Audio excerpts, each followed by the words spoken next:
Bonjour, bienvenue à l'atelier du Meeple. Mon nom est Martin et aujourd'hui, on regarde mes parties du mois de juin. Alors, ça fait plusieurs mois que le premier jeu qui est en haut de la liste, c'est Scout, un petit jeu de cartes. Et il est encore dans le haut de la liste ce mois-ci, mais ex aequo avec un autre jeu. Alors, l'autre jeu, c'est The Loop. The Loop, c'est un jeu coopératif. Vous êtes des agents temporel qui essayait de sauver la planète du professeur Fou. Alors, ça se prend pas au sérieux, c'est intéressant, c'est une petite mécanique de deck building et d'urgence à régler partout, en tout moment autour du plateau. Ce qui est intéressant, c'est que vous savez exactement que à chaque round, le professeur Fou va visiter toutes les sections, mais vous ne savez pas dans quel ordre. Alors, il y a un peu moins de hasard dans vos décisions. Parfois, vous allez préférer vous déplacer à tel endroit pour enlever un maximum de failles temporelles parce que vous savez que le professeur Fou ne l'a pas encore visité ce tour-ci et que si vous le laissez aller, ben, tout va exploser. Alors, c'est vraiment, vraiment intéressant. Et cette fois-ci, c'est ex aequo avec Scout, ce qui est un bon signe finalement et qui est quand même assez intéressant au niveau du gameplay. Hein? Ça rivalise dans des styles très différents, mais c'est bien intéressant. L'autre jeu que j'ai joué, c'est 2 parties. Ça vient ensuite, c'est Arkham Horror, le jeu de cartes. J'avais acheté ça durant un petit temps d'arrêt cet hiver, là, où j'avais un peu de temps à moi.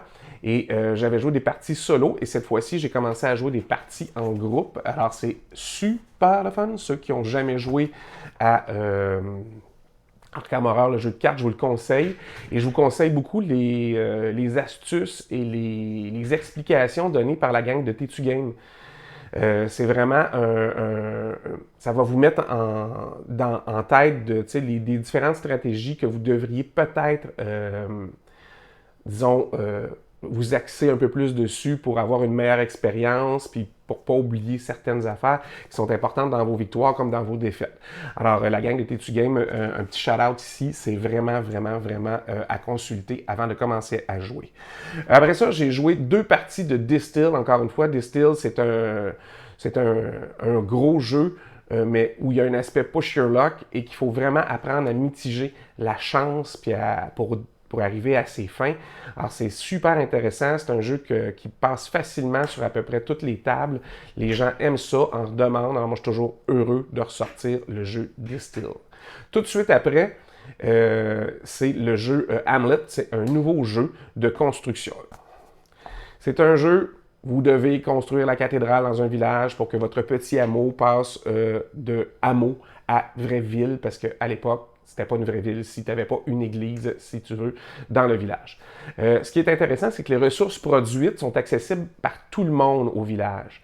Alors, en autant qu'il y a une route pour s'y rendre, vous pouvez aller chercher les ressources. Et si vous avez un bon système de distribution qui sont vos ânes, de placer de façon stratégique, bien, vous allez pouvoir amener les ressources lentement pour construire et d'autres bâtiments qui vont vous donner des ressources plus raffinées et plus de points, faire des ventes au marché, mais essentiellement finir par bâtir l'église.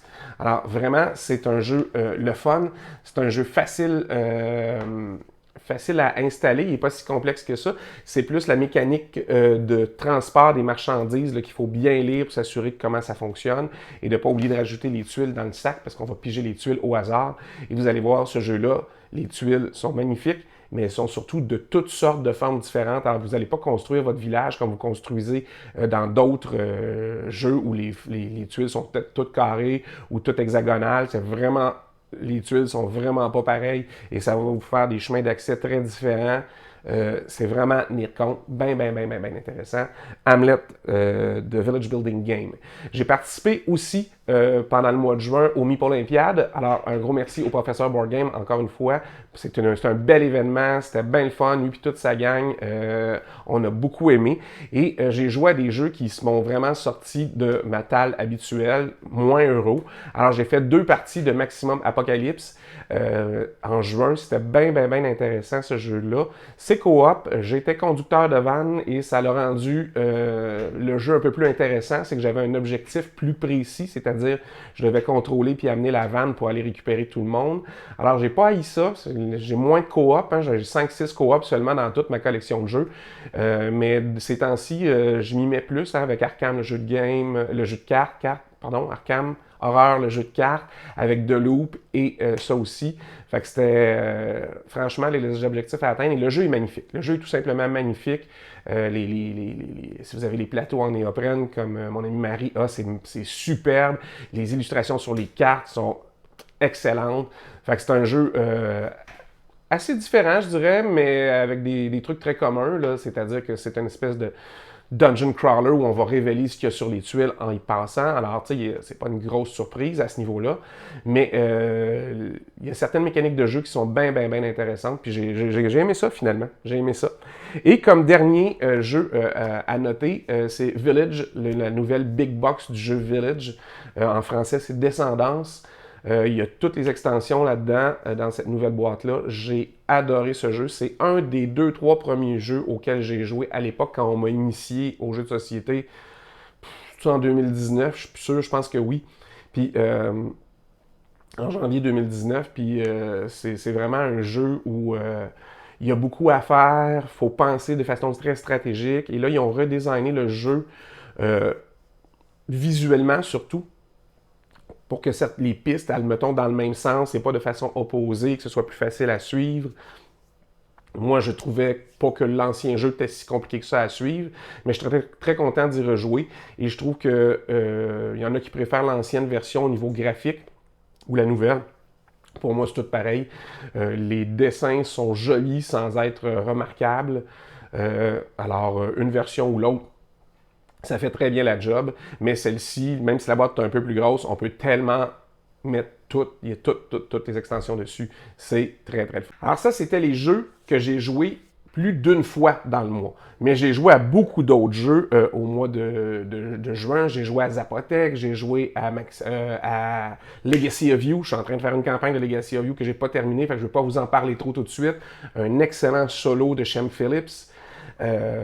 De gestion de ressources et de tout plein d'autres affaires. Il y aura un article bientôt sur Geekbécois que vous pourrez écouter, que vous pourrez lire, pardon, que j'ai écrit. Mais j'ai joué à Creature Comforts, j'ai joué à Nidavellir, j'ai joué à plein d'autres jeux pour un total de 31 parties.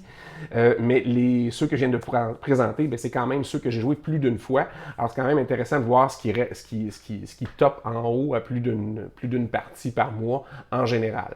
Alors, au mois de juillet, j'aurai plus de détails sur Legacy of You probablement pour vous.